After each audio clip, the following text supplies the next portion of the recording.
Financing. Get your deck ready with Deck Ready. Call us today, 301-327-2339. Good morning, America. Breaking overnight, North Korea's new message in the wake of that historic summit, praising Kim Jong-un's, quote, immortal achievement, as President Trump gets ready for his own meeting with the North Korean leader. I think other presidents should have done it. The next steps here, plus the new twist in the legal battle between the president's personal attorney and Stormy Daniels. Facing a judge, the suspected Golden State Killer's first court appearance. What he said, plus the reports that police tracking Joseph DeAngelo through DNA and genealogy websites were originally led to the wrong man. Losing his cool, Oklahoma City Thunder's Russell Westbrook and his run-in with Utah Jazz fans. First at halftime and then after his team's big loss. What he's saying about it all this morning. And caught on camera, Good Samaritans to the rescue, rushing in to save two women pinned underneath the car. Their heroic efforts lifting the 3,000-pound vehicle. I really thought I was going to die. The message she has to the strangers who saved her life. Live from ABC News in New York, this is Good Morning America. Hey, good morning. Can we bring back that video? It's really incredible. At a time of so much toxic tribalism in Washington, D.C., right here, a sign of compassion in action. Yeah, the scene played out on the streets of Washington. So you saw the car swerve out of control, and then it pinned two women who were then saved by Good Samaritans. We're going to have that story coming up from one of the rescued women. Look at them lift that car. Yeah, I know, 3,000-pound car. It's incredible. Those people are incredible. But we're going to start here this morning with Kim Jong-un, the North Korean dictator, back home now in North Korea after that historic summit with South Korea. We're now seeing... From Seoul, Terry, good morning to you. Good morning, guys. Well, North Korean state media is hailing the summit as an immortal achievement for Kim Jong-un and, quote, a realization of his blazing love for his country. But significantly, they aren't actually playing any sound from the summit, so North Koreans aren't going to hear what Kim Jong-un actually said. Here in South Korea, people still buzzing about it. Those stunning images, inconceivable just a few months ago. Kim Jong-un taking that historic step across the border, and then right away, hand in hand with President Moon of South Korea, stepping back into North Korea, almost as if the two were symbolically erasing the border.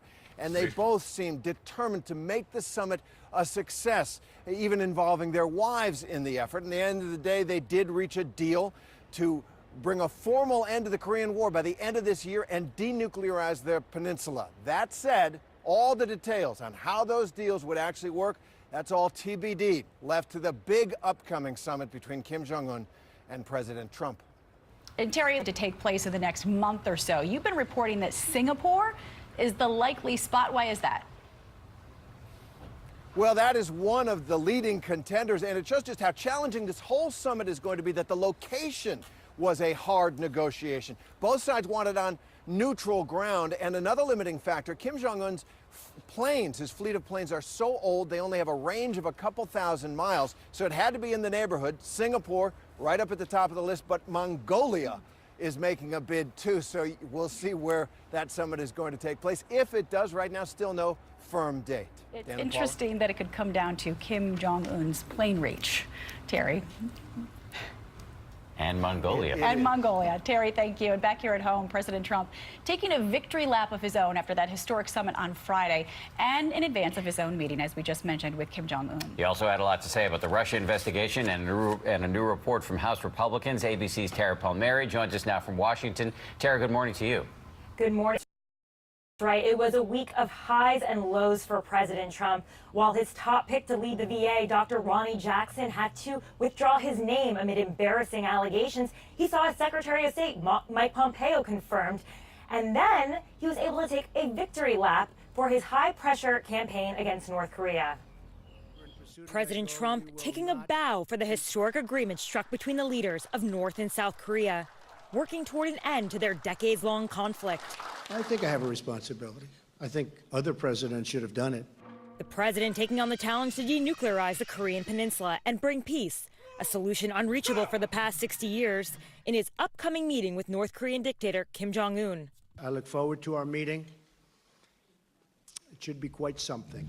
At the same time, signaling that he's ready to break the Iran nuclear deal. German Chancellor Angela Merkel and French President Emmanuel Macron were in Washington this week trying to salvage the accord before the May 12th deadline to pull out. I think we'll be talking about Iran probably, but I don't necessarily. On foreign policy, President Trump endorsed a heavily redacted report from the House Intelligence Committee, stating that there's no evidence of campaign collusion with the Russians during the 2016 election. We were honored. It was a great report. No collusion, which I knew anyway. No coordination, no nothing. But Democrats on the committee are calling the report fundamentally flawed, as Special Counsel Robert Mueller's probe and the Senate Intel Committee's investigation are still ongoing.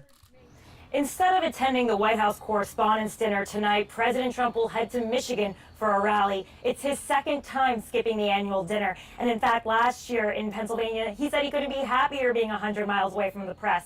But this year, many of his top officials plan to attend. Dan, Paula? The president doing what he knows best, counter-programming. Exactly. Counter-punching and counter-programming. Tara, thank you very much. Let's check in with ABC News political analyst Matthew Dowd, who I'm sure has a lot to say about all of the foregoing. Matthew, good morning. Let's talk about first this House Intelligence Committee report claiming no collusion between Team Trump and Russia. Given that there are still investigations going on in the Senate and then, of course, the special prosecutor, Robert Mueller, how impactful do you think this House report is? Very little. I think we're in this time, and I've said this before, we're in like this trench warfare time of World War I where nothing, very little is going to change this. And as you said a minute ago about the tribalism that exists in this country, we can't even have a unified report put out by a House committee that both the Democrats and the Republicans agree to. The Republicans put out this report. The Democrats put out their own report. I think it goes in the middle of this whole mix where the Republicans, the GOP, takes the GOP report and uses it as a bat, the Democrats use theirs as a bat, and basically the American public is waiting on what happens with the Mueller investigation as the arbiter of what's really going on. And we witnessed something extraordinary on Capitol Hill. We want to set it up because we haven't mentioned it this morning, but the House chaplain, Father Conroy, was fired by Speaker Ryan. Father Conroy believes it's because of a specific prayer back in November when he prayed for lawmakers to keep in mind when it came to tax reform. Now, Speaker Ryan is claiming the termination was due to complaints about pastoral care, but is this potentially damaging to the Republican Party? We don't see things like this happen. No, and I think when you look at it, he's a Jesuit priest, and let's just recall that the Pope was actually a Jesuit in this. And Speaker Ryan is of this. I think the dynamics for elections with, but what it does is democracy, I think, among Republican leaders on faith. To quote the Bible, religion as social issues, the Bible is the most vulnerable in our society. Besides that schism, to talk about in a way that seems clear, is no longer ability of the Republicans. Matt, we do want to thank you on now to the for an accused. Been on the run for a victim. The officer may have been targeted for personal reasons. In studio with more. Pretty stunning murder. This as police warning residents that he's considered armed and dangerous. This morning, day 4 of the intense and urgent manhunt for a fugitive suspected of killing a Maine deputy. Investigators now suspecting a possible John Will. This has been that I'd like to address this situation. 4 days heavily wooded Bangor, which were tattoos. Bull's body. He was struck. Children that was just not afraid for protection from us.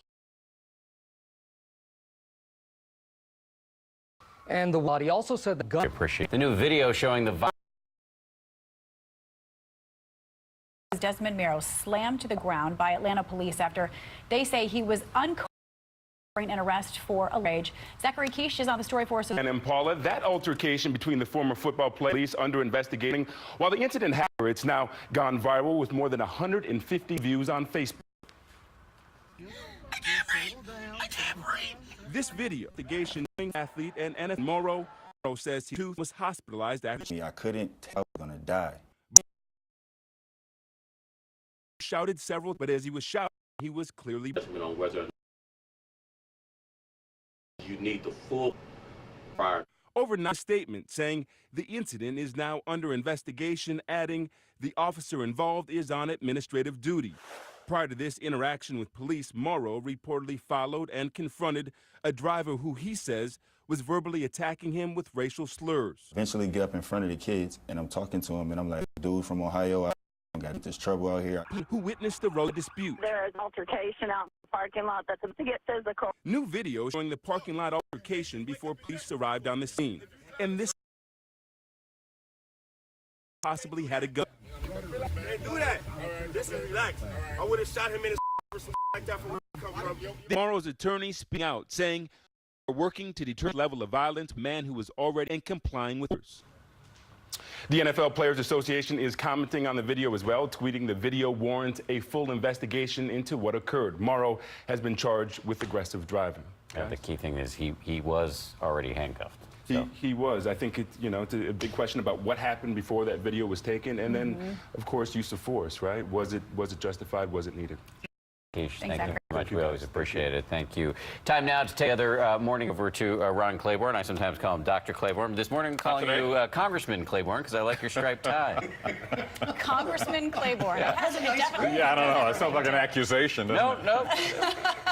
Dan, good morning to you. Good morning, Paula.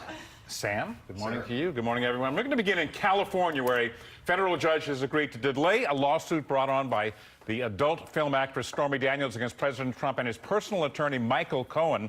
The judge agreeing to halt proceedings for 90 days while Cohen faces a criminal probe in New York. Cohen has told the court that he will invoke his Fifth Amendment right against self-incrimination in the Daniels case. Overseas, in the Gaza Strip, 3 Palestinians were killed and hundreds of others wounded in clashes with Israeli forces on Friday. This is the 5th straight week that Palestinians have staged what they call a march of return along the Gaza border with Israel. Israeli officials say 10,000 Palestinians took part in this week's protest, some of them trying to enter Israel by burning fences. In Pennsylvania, a judge has ordered that Bill Cosby undergo a sexually violent predator assessment while he's under house arrest following his conviction. The judge also ordered Cosby to wear a GPS tracking device while he awaits sentencing. And Cosby's alma mater, meanwhile, Temple University, became the latest school to revoke his honorary degree. Cosby was, of course, found guilty on 3 counts of sexual assault. He faces up to 30 years in prison. And federal officials say that an illness is linked to E. coli in romaine lettuce is spreading, as they warn anyone who has any romaine lettuce grown in Yuma, Arizona, to throw it out. There have now been 98 cases of illness reported in at least 22 states, 10 of those people suffering from kidney failure. And in southwestern Florida, a school bus carrying 25 middle school students burst into flames while on its way to school this morning. The bus driver being hailed a hero for getting all of those children out safely. The Cape Coral Fire Department, amazing, isn't it, ruling that the fire was an accident that was caused by mechanical failure.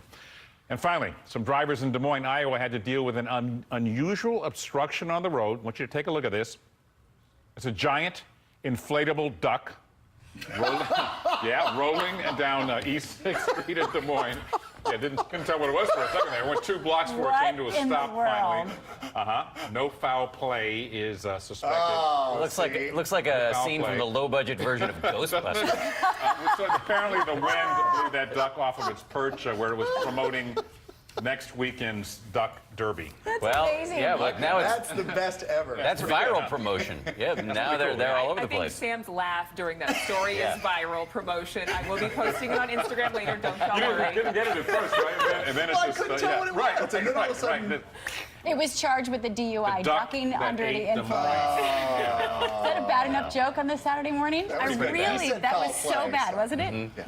Okay, so what's going on in the weather chart? You're saying pattern changes. Pattern change. Now, you know we've been cooler than normal. Yes, so we're about aware of that. Most of the country. I knew everyone would remember that. We're about to shift that. But that has meant that we haven't had many tornadoes in the spring. And let me show you this. We'll talk a little bit about tornado movement and how we tell. This is in South Florida yesterday, by the way, in Coral Springs. You see that giant cloud over the building, and you've got to look at it very closely to see the rotation. See that cloud rotate? So yes, EF0 tornado right there. The other way we look at it is it damage. So if straight line winds come through your town and break down a tree limb or something like that, it'll be a fresh break. In a tornado, it'll be a twist. Like if you took the branch and you put it in between your hands and you twisted it, that would be the damage. So we look to see visually what we can find, and we also look at the damage. So now, let's talk pattern change. Been cooler than normal on the eastern half of the nation, really 2/3. We're about to shift that as that cool air moves off, and then we bring the milder air in. One of the things that will do is lead us all to great temperatures, but the other thing it'll do, it'll raise that tornado count and that severe storm count. I want you to pay close attention to this. For Monday, this is our line of storms from Midland all the way to Sioux Falls. Tuesday, already the SPC, Severe Storms Prediction Center, is telling us that this is going to be a bad one. So I want you to really pay attention Tuesday into Wednesday. Wichita Falls, Oklahoma City, Wichita, Kansas City, almost to Omaha there. This could be a real violent outbreak of storms. So tornadoes are possible in those storms. Just want you aware on that. That's into the week. We'll talk more about the big temperature difference when we come back in just a second. That's the weather around the nation. Here's what you can expect this morning. Well, if you're off for the morning jog under mostly sunny skies and temperatures by 11 a.m. approaching the 70 mark, we're gearing up for a pretty nice afternoon with that sunshine, but we are tracking a cold front. So if you're heading out to the Nationals game from about 4 to 7 o'clock, do keep an eye to the sky for a spotty shower and maybe a rumble of thunder. Through the day tomorrow, a much different story. It's breezy and cool with our daytime highs certainly below average, topping out in the mid-50s. A big warm up in store next week. Always nice to know when your discussions don't go over well. Ron's like, what was he talking? What was he just saying? You know, it probably made a lot of sense, and I lost the thread somewhere along the Well, line. you're talking about the difference. It's a great lesson between breaking the branch and twisting it between tornado damage and wind damage. Congressman Claiborne was confused by some legislation he's going to introduce later today. Totally checked out. Thank you, Sam. Thanks, Sam. Now to the story we mentioned at the top of the show. The life-saving efforts caught on camera after an out-of-control car, as you see right here, pinned pedestrians on the sidewalk. And Good Samaritans rushed in to help. Adrian has the story. Adrian. Oh my gosh. I've watched this video over and over again. It is so remarkable. Panicked people inside the car crawling out. You quickly see pedestrians on the street realize there are people under that car. It was terrifying enough to see this car lose control and crash onto a D.C. sidewalk. A little boy climbs out of the back seat. Then more horror. You can hear the screams of two women pinned underneath. So everyone's like, get the car, get the car, get the car. So like 20 of us ran